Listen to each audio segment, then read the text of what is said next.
దేశమంటే మనుషులోయ్, meaning a country is not just its soil, a country is its people.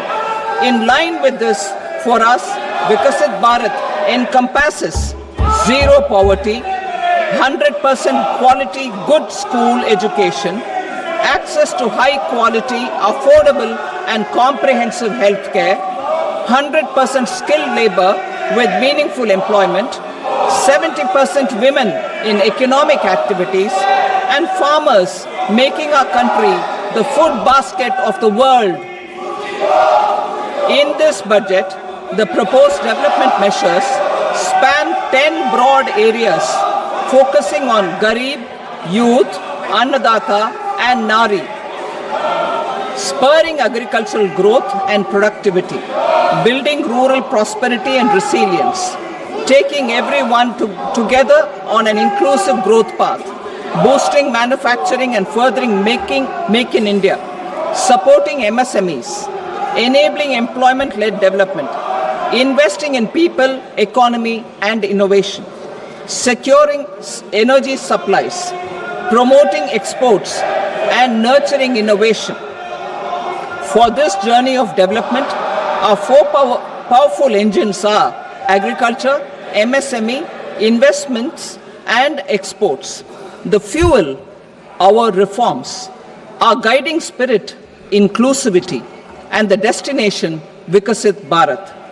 This budget aims to initiate transformative reforms across 6 domains. During the first 5 years, these will augment our growth potential and global competitiveness. The domains are taxation, power sector, urban development, mining, financial sector, and regulatory reforms. Agriculture as the first engine. Now I move to specific proposals, beginning with agriculture as the first engine.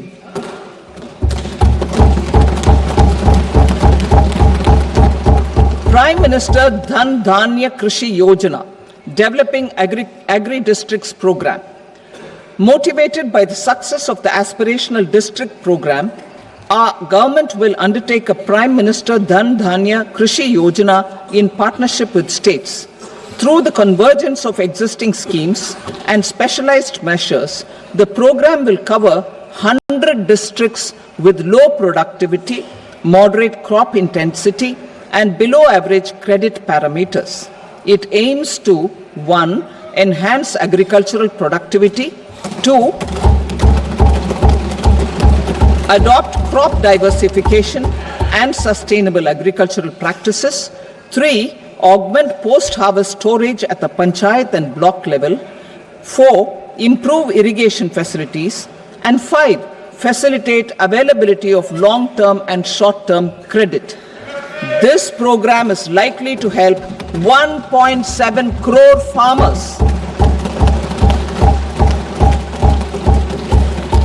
Building rural prosperity and resilience.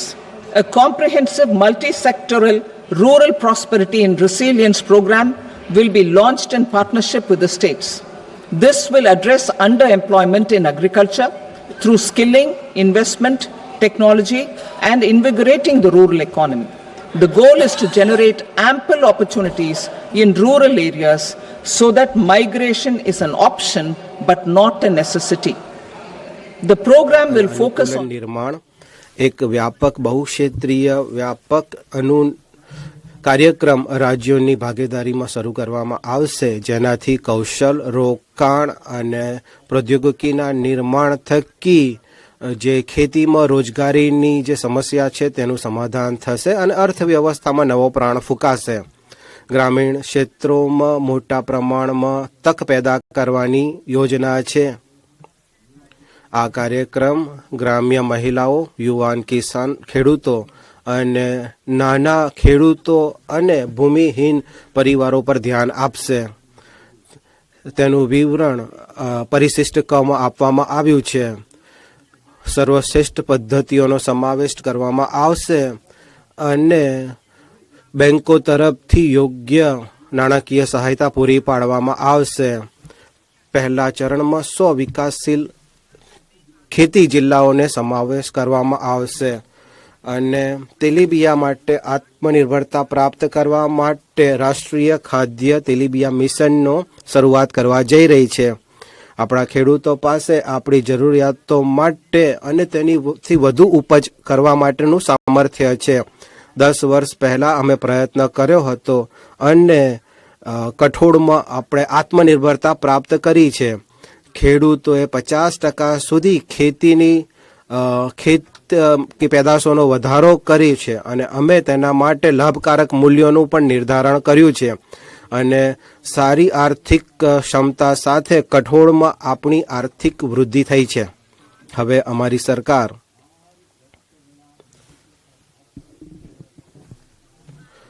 તુવેર, અડદ અને મસૂર દાળ ઉપર વિશેષ ધ્યાન આપીને 6 વર્ષમાં કઠોળ ઉપર વધુ ધ્યાન આપશે. તેનું વિશિષ્ટ વર્ણન પરિશિષ્ટ ખમાં આપવામાં આવ્યું છે.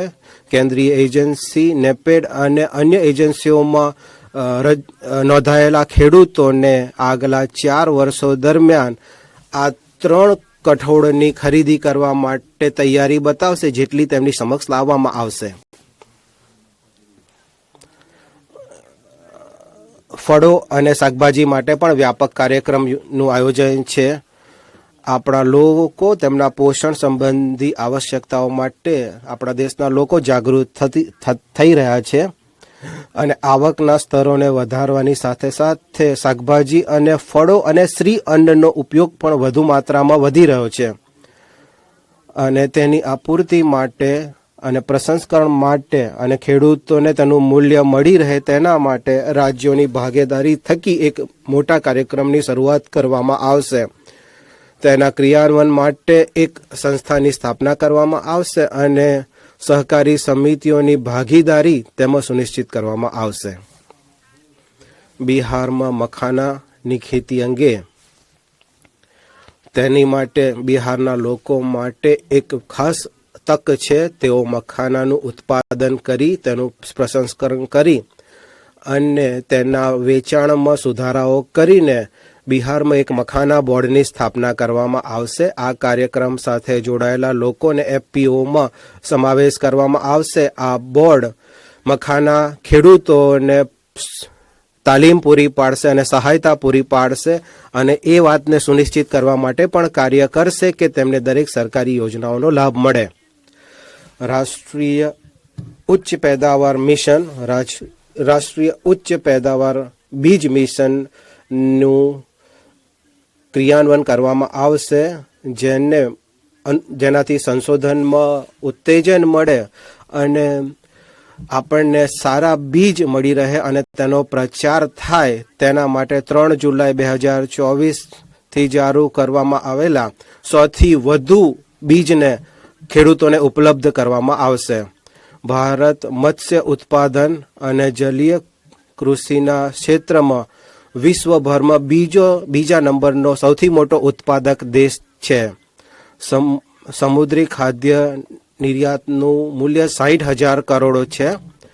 સમુદ્ર ક્ષેત્રની સંભાવનાઓના વિશેષ દ્વાર ખોલવા માટે અમારી સરકાર અંડમાન, નિકોબાર અને લક્ષદ્વીપ જેવા ટાપુઓ પર વિશેષ ધ્યાન આપશે અને સમુદ્રમાંથી માછલી પકડવા માટે પ્રોત્સાહન પૂરું પાડશે.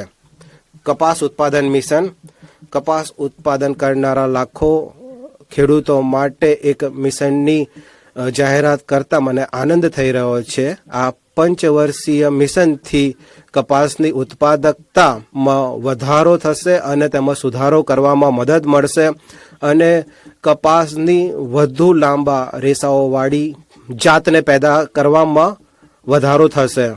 ખેડૂતોને શ્રેષ્ઠ સહાયતા પૂરી પાડવામાં આવશે અને 5 સિઝન પ્રમાણે ખેડૂતોની આવક વધારવામાં પણ મદદ મળશે અને ભારતના જે પરંપરાગત વસ્ત્ર ક્ષેત્ર છે તેમાં નવો પ્રાણ ફૂંકાશે અને ખેડૂતોને મદદ મળશે. ખેડૂત ક્રેડિટ કાર્ડની મદદથી તેમને 7.7 કરોડ ખેડૂતો માછીમારોને ટૂંકા અવધિની ધિરાણ મળે છે અને સબસિડી અંતર્ગત કિસાન ક્રેડિટ કાર્ડ માધ્યમથી લેવામાં આવનાર ધિરાણની સીમા 3 લાખથી વધારીને 5 લાખ કરી દેવામાં આવશે.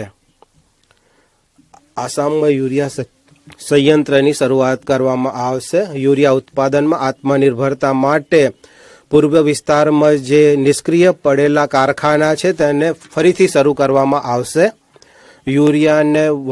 યુરિયાના ઉત્પાદનમાં વધારો કરવા માટે આસામમાં 12.7 લાખ મેટ્રિક ટનની ઉત્પાદન ક્ષમતાવાળું એક કારખાનું સ્થાપવામાં આવશે.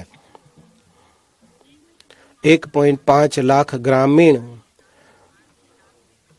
પોસ્ટ ઓફિસોમાં જે પોસ્ટમેન છે તેના એક વિશાળ નેટવર્કની મદદથી ગ્રામીણ અર્થવ્યવસ્થાને મદદ કરવા માટે તેમને તૈયાર કરવામાં આવશે. તેનું વિવરણ પરિશિષ્ટ કમાં આપવામાં આવ્યું છે. ભારતીય પોસ્ટને લોજિસ્ટિક સંગઠનના રૂપમાં બદલવામાં આવશે, જેનાથી નવા ઉદ્યમકારો, મહિલાઓ, સ્વસહાયતા જૂથો, સૂક્ષ્મ, લઘુ અને મધ્યમ ઉદ્યમો તથા મોટા સંગઠનોની જે જરૂરિયાતો છે તેની પૂર્તિ થશે. એમસીડીસીને સહાયતા, સહકારી ક્ષેત્ર માટે એનસીડીસીના ધિરાણ કાર્યો માટે સહાયતા આપવામાં આવશે. બીજા એન્જિનના રૂપમાં સૂક્ષ્મ, લઘુ અને મધ્યમ વર્ગના જે ક્ષેત્રો છે તેની તરફ હું વધી રહી છું, જેનાથી 5.7 કરોડ એમએસએમઈ પર ધ્યાન આપવામાં આવશે અને તેની સેવાઓનો સમાવેશ છે. એમએસએમઈના વર્ગીકરણનું જે છે તેમાં સંશોધન કરવામાં આવ્યું છે. આપણા વિનિર્માણમાં 36% યોગદાન આપનારા 1 કરોડથી વધુ નોંધાયેલા એમએસએમઈ સાથે મળીને ભારતને એક વૈશ્વિક નિર્માણ કેન્દ્ર બનાવવામાં મદદ કરશે. આ એમએસએમઈ પોતાના ગુણવત્તાપૂર્વક ઉત્પાદનો સાથે આપણા નિર્યાતમાં 45%નું યોગદાન આપી રહ્યા છે. એમએસએમઈને વધુ વ્યાપક બનાવવા માટે અને તેમને નાણાકીય સહાયતા પૂરી કરવા માટે તેમની સહાયતા કરવાના હેતુ સાથે દરેક એમએસએમઈ માટે તેમના વેપારની સીમાઓને 2 ગણો સુધી વધારવામાં આવશે. તેનાથી તેમને મોટા ઉદ્યમી બનવા માટે અને આપણા યુવાનો માટે રોજગારી સર્જન કરવા માટેની તક મળશે. ગેરંટી કવર સાથે ધિરાણની ઉપલબ્ધતામાં પર્યાપ્ત વૃદ્ધિ કરવામાં આવશે. નાના અને સૂક્ષ્મ ઉદ્યોગો માટે 5 કરોડથી 10 કરોડની સંખ્યા કરવામાં આવશે, જેનાથી 1.5 લાખ કરોડનું વધારાનું ધિરાણ ઉપલબ્ધ કરાવવામાં આવશે. બીજું, નવા સ્ટાર્ટઅપ્સ માટે 10 કરોડથી વધારીને 20 કરોડ કરવામાં આવશે, જેમાં આત્મનિર્ભર ભારત માટે મહત્વપૂર્ણ 27 ક્ષેત્રોમાં ધિરાણ માટે જે ગારંટી શુલ્ક છે તેને ઘટાડીને 1% કરવામાં આવશે અને એમએસએમઈ જે શ્રેષ્ઠ રીતે કાર્ય કરી રહ્યા છે તેમના માટે 30 કરોડ સુધીનું લાંબા ગાળાનું ધિરાણ આપવામાં આવશે. નાના